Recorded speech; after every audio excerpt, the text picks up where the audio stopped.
Welcome everyone to your Grand Finale Explainer. I'm Professor Faustino, and today I'm giving you the absolute cheat codes to my very own exam. I want you walking in there completely over-prepared. We're tying everything together today, taking all those scattered concepts you've been working so hard on and locking them into one solid architectural mindset. I am honestly just so excited to see you master this material. Let's do this. Here's our battle plan for today's boot camp. We've got 1. The 60-second drill, 2. The swap pair traps, 3. The distractor elimination toolkit, 4. Cross-topic connections, and 5. The final word. We're totally ditching the textbook today to run a high-octane tactical review covering exactly how these systems actually integrate and, most importantly, how I'm going to test you on them. All right, part 1, the 60-second drill. Take a deep breath right now because we're about to run through the most vital architectural rules at absolute lightning speed. Keep up. Okay, memorize this duration letter right now. It's all about the timeline. Flywheels, they're for seconds and minutes. Lithium-ion handles your 1 to 4 hour marks, flow batteries push that up to 10 hours, and pump hydro, that manages your massive hours to days loads. Drill these facts into your brain. Active-passive wastes standby energy, but active-active does not. Supervisory servers stay on site for continuity. That way, life safety systems survive internet outages. Got it? A building management system, or BMS, saves 20 to 40% via continuous coordinated adjustments. What about event-driven systems? You size them for the average load and let the queue absorb the bursts. But remember, the trade-off is longer completion times during those bursts. Connection pooling? Its benefits literally compound across region.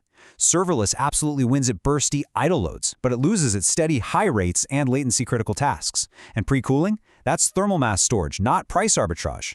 Oh, and as Huawei reminds us with those massive 5,000 times efficiency leaps in smart cities like Santander and Helsinki, the cloud is the water and electricity, while 5G acts as the nervous system. So, a well-configured content delivery network, or CDN, handles 90 to 98% of requests right at the edge. To put that in perspective, your origin server only ever sees 2 to 10% of the actual user traffic. Caching really is your absolute first line of defense. Look at this strict hierarchy. When you're evaluating a new region, legal data residency is the non-negotiable first step. Then latency, availability, cost, and finally, carbon. Remember, in multi-criteria decision analysis, you fix the weights before scoring. You literally cannot compensate for non-negotiable factors. And speaking of frameworks, your organization's sustainability maturity has to evolve sequentially. Awareness, then measurement, then optimization, and finally true integration. Moving to part 2, the swap pair traps. Now for the really fun part. I'm going to show you exactly how I design my trickiest questions by intentionally swapping the definitions of closely related concepts just to see if you're really paying attention. For example, I love to swap the speed and consistency labels here. Your one-sentence rule to beat me? Synchronous means waiting for the slowest replica to ensure identical data, while asynchronous means blazing fast writes with a brief risk of stale data. Seriously, don't let me mix those up on you. Okay, here's another favorite trap of mine. I'm going to try to trick you into thinking active-active wastes twice the energy. But your ironclad rule is this. Active-passive is the only one with true idle standby overhead. Why? Because it leaves servers powered on without doing any productive work. Now, here is the rule to keep your caching straight. Write through gives strong consistency but wastes energy on every single update. Write back is eventually consistent and faster, but it carries a risk of data loss.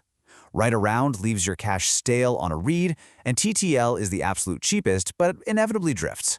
Oh, and what if I test you on GraphQL? Just remember, field selection fixes overfetching, while combined queries fix underfetching. Don't let me swap those two.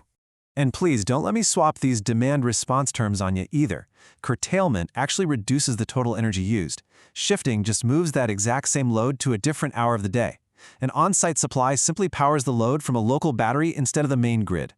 Finally, you need to learn to spot a real tension, like idle burst capacity versus efficiency, cross-region redundancy, or cache freshness, compared to an illusory tension, like data compression or a faster algorithm. On to part 3, the distractor elimination toolkit. When you're staring at an exam question and completely blanking on the details, I want you to use this ruthless 3-step logical elimination process. This right here is your survival toolkit. Step 1. Just cross out any option containing absolute words, like always, never, only, or regardless. Systems architecture is entirely about context. Step 2. Kill any answers that throw unrelated technical terms, like encryption, into a caching question or a brand name into a governance question. It's a trap. Step 3. The correct answer usually explains the why with a specific mechanism and a realistic trade-off, not just some generic claim about it being better. So, what happens when two perfect-sounding options somehow remain? Check if the question is asking for the primary reason or the root cause. If it is, you always choose the fundamental architectural mechanism over a secondary side benefit. Always. Part 4. Cross-topic connections. To secure those top marks, you absolutely must understand how concepts from early in the course crash into later concepts out in the real world. My scenario questions will constantly combine them. Notice how the fast response frequency regulation programs perfectly match the rapid discharge capabilities of flywheels and lithium-ion batteries. You have to match the tool to the timeline. It's the exact same logic as matching a highly bursty workload to a serverless architecture rather than forcing it into a steady-state microservice. Now, when I combine multi-region architectures with carbon frameworks, remember the data residency rules will force your hand. This means you might literally have to accept a region with a dirty grid just to legally operate there. Understanding this constraint reflects true organizational maturity. You're moving from simple awareness to deep integration of your decision-making frameworks. Look at how the exact same engineering logic repeats across different domains.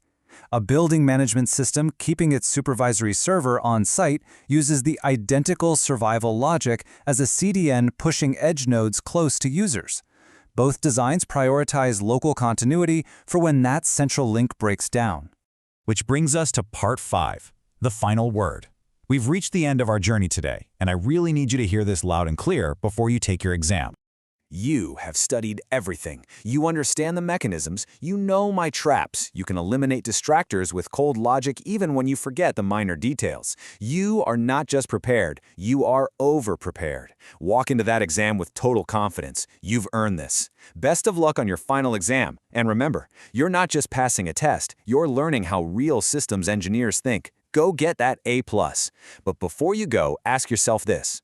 Once you master the rules of these complex systems today, what new rules will you architect for the systems of tomorrow?